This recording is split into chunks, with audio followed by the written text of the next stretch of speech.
joking. We've actually been here for 9 days putting this together. It was a shell. I've actually had 9 hours sleep, so excuse the bags under the eyes. We launch on Thursday, and it's a live music experience that takes you through the beginning of the 60s from Julia Baird's brother John Lennon's early years before the Beatles started, and the inception of the Beatles right the way through.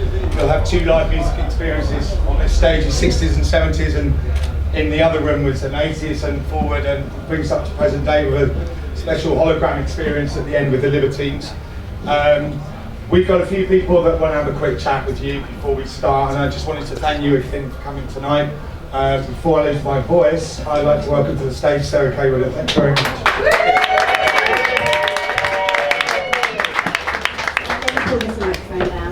Yes, I'm Sarah Kwood. I was a broadcaster in the 90s and noughties and very much a part of the Camden scene, so I feel like I'm right back home, and not too much damage was done to my health, which I'm quite pleased about. I'm super proud though that Gary asked me to be a part of Live Odyssey, because I'm sure you'll agree it's absolutely incredible. And I was talking to my friend Tash earlier, and she was like, I can't believe this is only happening now in Camden, only just now. We've been crying out for something like this.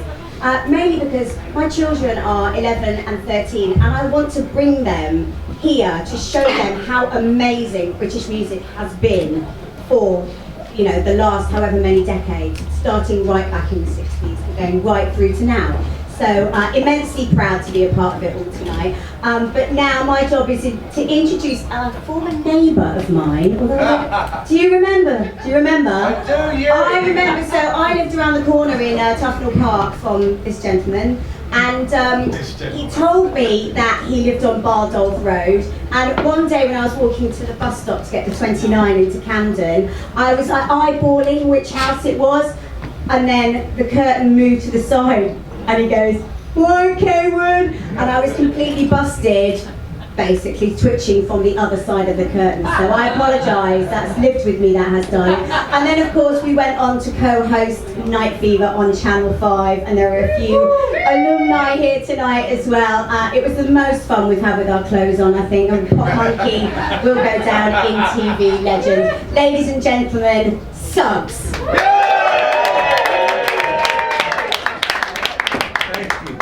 Yeah. I managed to avoid it for 10 years after that. I went to a different bus stop.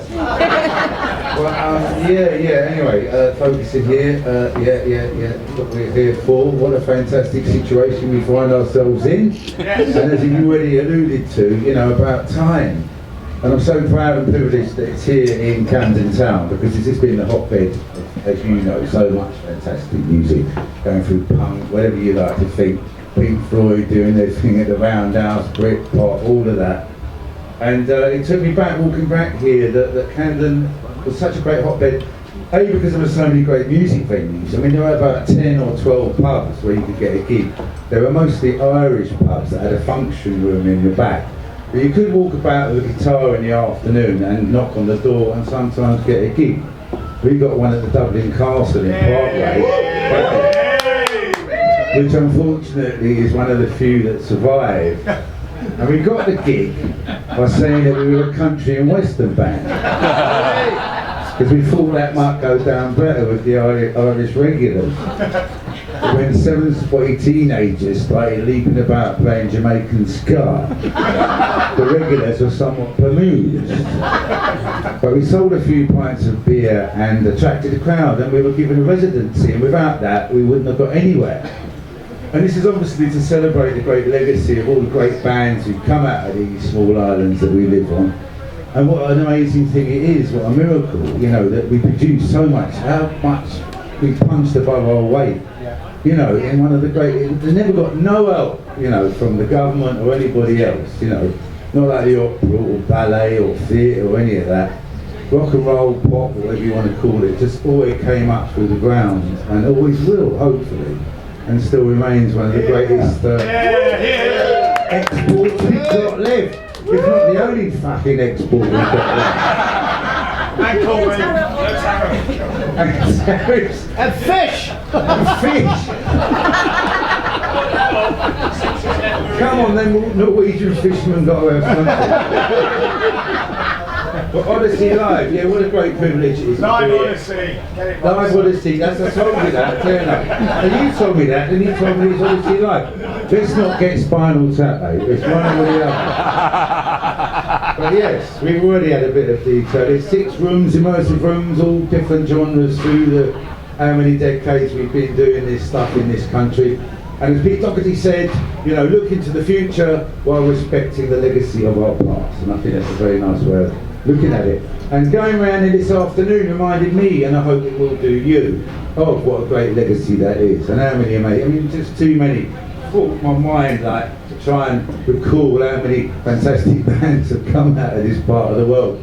But funny, the first one that came to me was The Clash. They used to rehearse, I think they called it the Clash Staircase, just there. Yeah. But I fell down a couple of times. Well, when we were starting out, we used to dress up in our pop videos or promos, and there was a theatrical costumiers around the corner called Berman and Nathan's.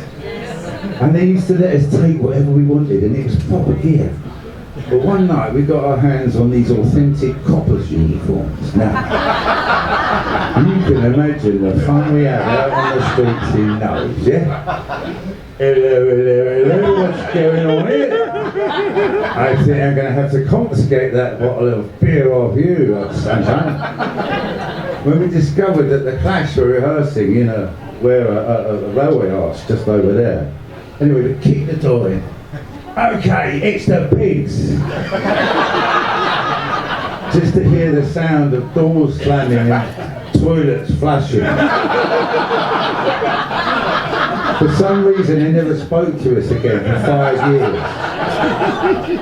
But as I say, what a great legacy. And as you all know, the 6 rooms here, immersive rooms, and its connection between new technology and live music, which I hope will take you through something, you know, of the great legacy that we have in this country. And yeah, what's it, Queen, Stones, Kate Bush, blah blah blah, I could go on forever. I do hope you enjoy it as much as I have. And in the great words of the philosopher John Lennon, all you need is love. Yeah. Nothing more, nothing less. Love is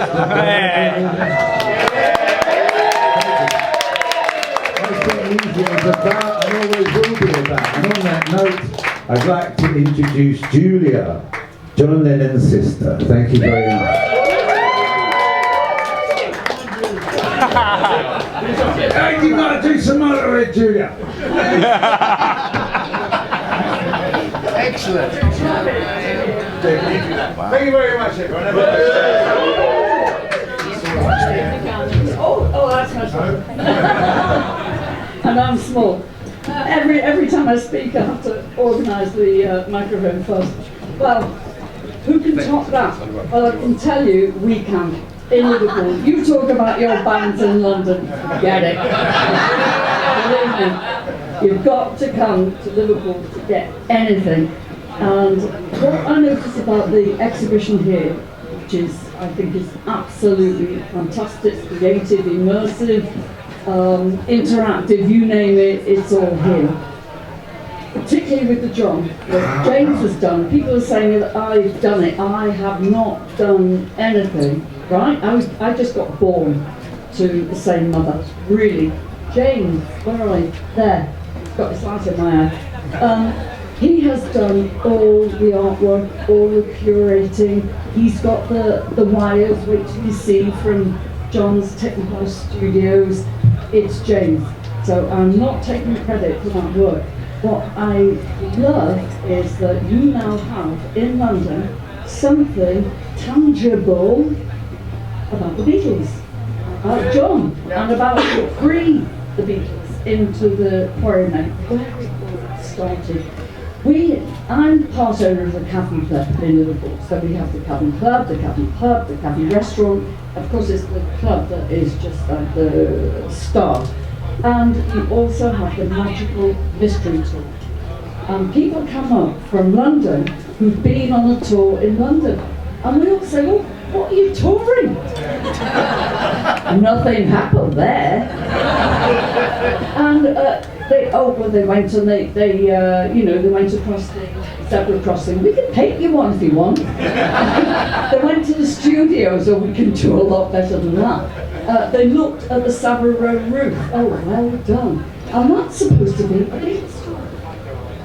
And then they come up to Liverpool and they get the Beatles tour, and it's like, oh, and it's just one of those north-south divide things that the Americans have understood a lot better. They fly in to Manchester.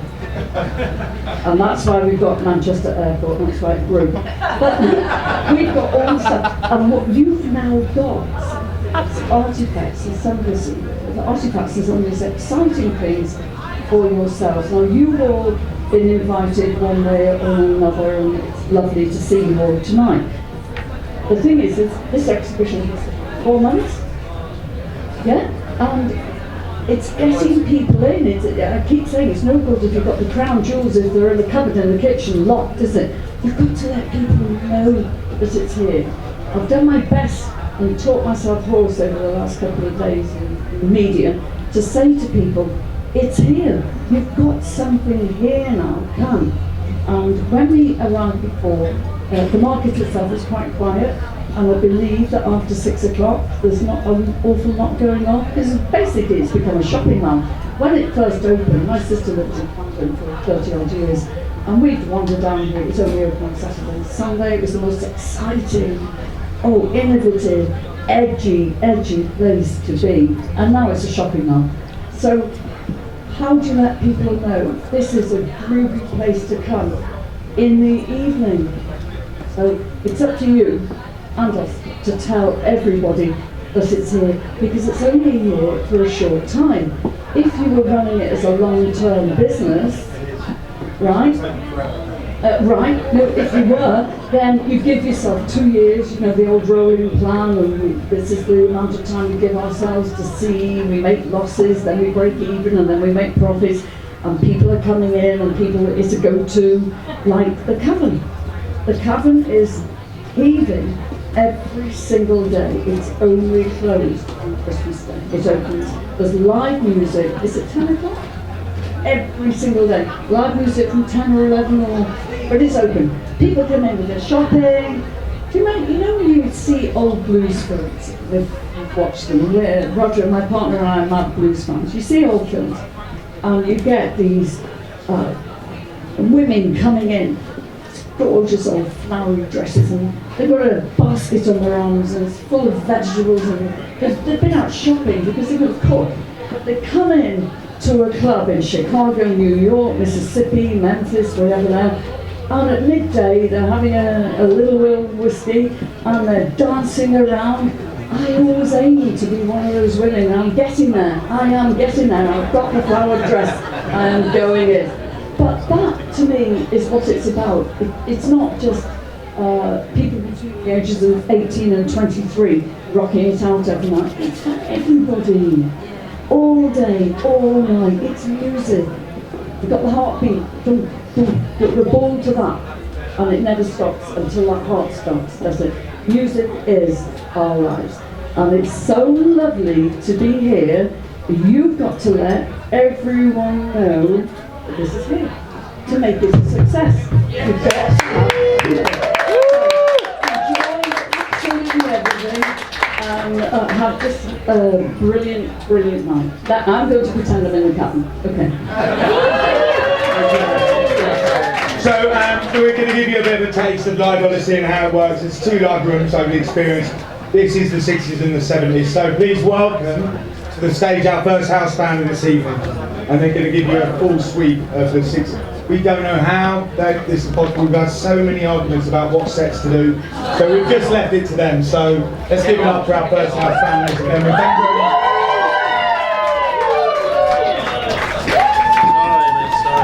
I thought I was sure. I've got a friend in. Sorry. Right, you're all looking at us like you're lost. Go on then. Are we ready to have a good time? Are we ready to sing together? Fabulous. This is a 60s mic. so I can't take it off. So when the mic goes this way, what do you do? Yeah, that's why we practice. So when the mic goes this way, what do we do? Let's go. Has anyone ever heard of the Beatles?